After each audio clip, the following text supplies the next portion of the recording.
Ilara's desk was a battleground.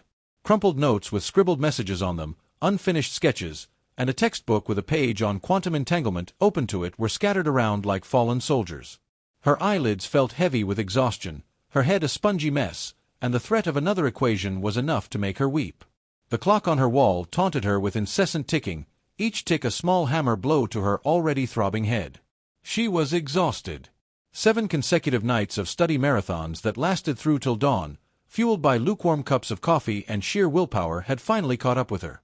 The physics exam loomed over her like a specter in her mind, but her body outright refused to cooperate. She slumped over in her seat, her exhaustion weighing her down like a physical burden.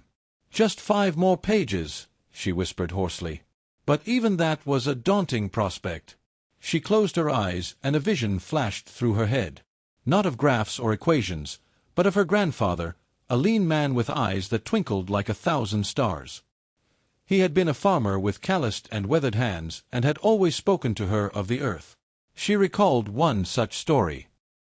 He had told her of a small persistent seed that had been planted in rocky hard ground. The sun was harsh, and rains were scarce and intermittent, and the seed was spent. It wished to give up. But, her grandfather had said to her, speaking low and even, that seed had something to learn. It had to learn that even in the darkest, bleakest times, there was a spark of possibility. It had to learn that roots it had developed, however small they were keeping it anchored to the ground, drawing strength from the very ground it was sitting upon. She opened her eyes. The image of the seed pushing tiny roots into rock resonated with her. She wasn't a seed, but she was rooted nonetheless. Rooted to her aspirations, to why she had started this journey in the first place. She stared at her notes scattered around her. They were not haphazard markings, they were pieces of a puzzle she yearned to solve. The equations were not symbols, they were keys to unlock the comprehension of the universe, a universe she was very keen to find out more about. She knew she could not study with the same intensity that she had been studying with before. She had used up all her energy. But she could do something. She could do something. She stood up slowly, her legs a little wobbly, and walked over to stand by the window. The city lights twinkled below her, a cluster of interconnected dots, similar to the particles she was trying to wrap her head around. She took deep breaths several times, filling her lungs with the cool night air. She returned to her desk. She did not sit down to do the entire chapter. She picked up a single note that she had particularly found to be confusing.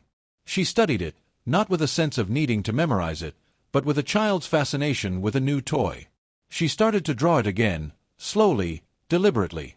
She focused on the lines, the angles, the relationships between the different parts. She didn't force herself to understand.